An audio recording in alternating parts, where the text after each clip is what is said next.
खुलुमबाय गोजोन फुंबिलिनि बयनिसिमबो गाहाम हामलायनाय जासिहरनाय जाबाय। आसा खालामो नोंथांमोनहा गासै मोजाङै दं। बे समाव आं नोंथांमोननि सिगाङाव फुंबिलिनि मोननैसो खौरां लाना फैलायबाय। अन्नानै भिडिअखौ स्किप खालामाजासे जोबजासिम नायलांदो। दिनैनि फुंबिलिनि मोननैसो खौरांफोरा जाबाय। गिबि रादाबाव दं राजधानी गंसे उरां जाहाजा 1000 फुट गोजौआवनो उननि दरजाया गेवनानै आरो गोबां बार हाबनानै दावबायारिफोरनि गोबां मालखथाफोरा उरायलांना हायाव गोग्लैदों होनना मिथिनो मोन्दों। मिथिनो मोननाय बादिब्ला बे राजधानी NN-2600 मुंनि उरां जाहाजा साइबेरियानि मागान सहरनिफ्राय मादागानसिम थांनाय समावनो बे जाथाया जादों होनना मिथिनो मोननाय जादों।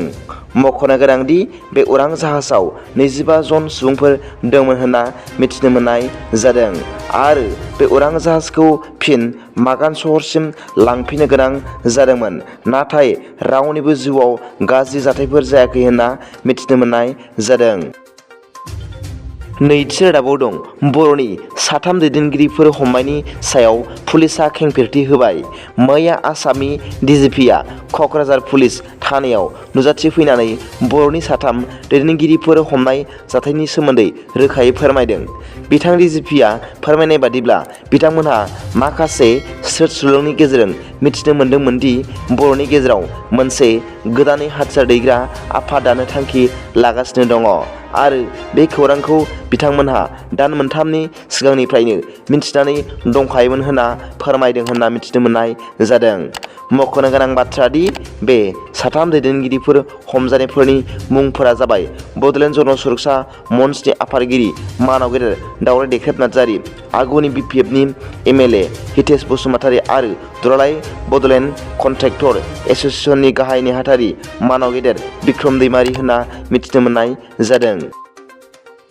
थामथि रादाबाव दं मैया गोदान दिल्लीयाव BTR गोरोबथानि दफाफोरखौ खामानियाव फैनायनि सोमोन्दै सावरायलायनाय हाबाफारिया जोबोद ओंथिगोनां जादों आरो BTR गोरोबथानि दफाफोरखौ थाबैनो मावफुंनो भारत सरकारा खोथा होबाय होनना BTRनि गाहाय मावफुं सोद्रोमा मानाव गेदेर प्रमद बर' बिथाङा समाजारि बिजोङाव फोरमायदों। बे BTR गोरोबथानि दफाफोरखौ खामानियाव फैनायनि सोमोन्दै सावरायलायनाय हाबाफारियाव बेसेबां आवगायदों बिनि सायाव मिरु दुलाराय बर' फरायसा आफादनि आफादगिरि मानाव गेदेर दिपेन बर' बिथाङा खौरांगिरिफोरनि सिगाङाव फोरमायदों दि गावसोर BTR गोरोबथानि दफाफोरखौ खामानियाव फैहोनायनि सोमोन्दै 90% दफाफोरखौ खामानियाव फैहोनो थाखाय दाबि खालामनायाव फैगौ 2024 मायथाइनि सिगां BTRनि दफाफोरखौ मावफुंनो थाखाय भारत सरकारा खोथा होबाय होनना फोरमायदों। मख'नो गोनांदि बे गोनांथार सावरायलायनायाव दङमोन BTRनि गाहाय मावफुं सोद्रोमा मानाव गेदेर प्रमद बर', एबसुनि दैदेनगिरिफोर, XNDBनि दैदेनगिरिफोर, UBPनि दैदेनगिरिफोर, BKWSCनि दैदेनगिरिफोर बिथांमोनहा बाहागो लाहैदोंमोन होनना मिथिनो मोननाय जादों। बे गोनांथार सावरायलायनाय हाबाफारिखौ गोदान दिल्लीनि नर्थ ब्लकनि मिनिस्ट्रि अफ हम एफेयार्सनि मावख'आव सावरायनाय जादोंमोन होनना मिथिनो मोननाय जादों। ब्रैथि रादाबाव दं मैया उदालगुरि जिल्ला मि-जुनार फिसिग्रा बिफाननि बानजायनायाव SOPD बिथांखिनि गेजेरजों दाउ बिदैनि थाखाय दाउ राननाय हाबाफारि बानजायो।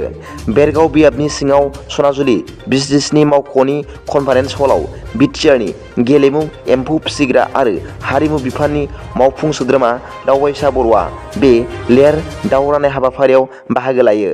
सनाजुलि बिजनेसनि मासिगिरि दिग भौमिकआ सामलायनाय दाउ राननाय हाबाफारियाव उदालगुरि जिल्ला DVO डक्टर दिगन्त कलिता, बेरगाव जिल्ला UPPLनि आफादगिरि निर्मल बर', बेरगाव ब्लक UPPLनि आफादगिरि बुद्धिराम बर', बेरगाव जिल्ला इउनिट UPPLनि गाहाय नेहाथारि बिनद दैमारी आरो 100नि बारा मुलाम्फागिरिफोरा बाहागो लायो। मैयानि बे VV300 जाथोनि लेयार एबा लिड बार्ड दाउखौ साफायाव ब्रैजियै होनायजों लोगोसे 30 केजि लेयार आदारबो होफायो होनना मिथिनो मोननाय जादों। दिनैनि फुंबिलिनि मोननैसो खौरांफोरा दा बेखिनिल'मोन। भिडिअखौ मोजां मोनदोंब्ला अन्नानै लाइक आरो साबस्क्राइब खालामनो दाबाव आरो बेल आइकनआवबो थुनानै ला, जाहाथे आं गोदान निउज आपडेट लानानै फैब्ला नोंथांनियाव सिगांनो नटिफिकेसन सौहैयो। दा बेलासिनि रादाबाव नोंथांमोनखौ आंनि चेनेलाव गोसो गोथारै बरायहरनाय जाबाय। गोजोन्थों। एसेनोसै। जै बर' हारिनि जै।